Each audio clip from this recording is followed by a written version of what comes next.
अपनों से वफा नहीं करता, वो दानाओं के नजदीक किसी का दोस्त नहीं होता। नसीहत हवा दीवार पर लिखी हो, उसे कान में डालो। कभी भी बेवकूफ को अपना रहनुमा ना मानो। गवाह दुनिया में अक्लमंद ना रहे, क्योंकि खूबियाँ कभी हामियाँ नहीं बन सकती, और ना अच्छी चीज़ की अदम मौजूदगी में कोई चीज़ बुरी बेहतर और अच्छी हो सकती है। मैं पूरी जिंदगी दो बंदों को तलाश करने पर भी तलाश ना कर सका। एक वो जिसने अल्लाह के नाम पर दिया हो और गरीब हो गया हो, और दूसरा वो जिसने जुल्म किया हो और अल्लाह की पकड़ से बच गया हो। इंसान भी क्या शय है, दौलत कमाने के लिए अपनी सेहत खो देता है और फिर सेहत को वापस पाने के लिए अपनी दौलत खोता है। मुस्तकबिल को सोचकर अपना हाल ज़ाया करता है, फिर मुस्तकबिल में अपना माजी याद करके रोता है।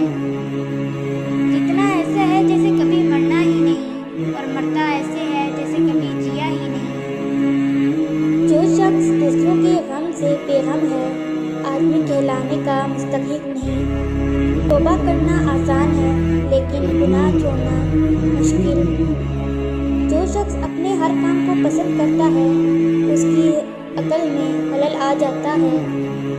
सांप को मारना लेकिन उसके बच्चे की हिफाजत करना दानाओं का काम नहीं। ऐसे दोस्त से हाथ धो लेना बेहतर है जो तेरे दुश्मनों के साथ बैठा हो।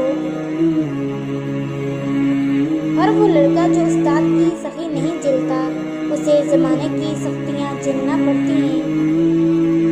सहावत का हाथ ताकतवर बाजू से बेहतर है। जो सही खाए और दे, उसे इबादत गुजार से बेहतर है जो ले और जमा करे।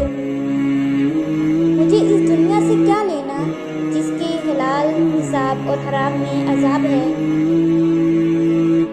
मर्द खुदा को एक रोटी मिले तो वो आदि फकीर को दे डालता है।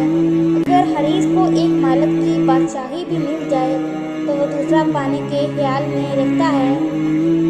शीरी कलाम और नरम जुबान इंसान के गुस्से की आग पर पानी का असर करती है।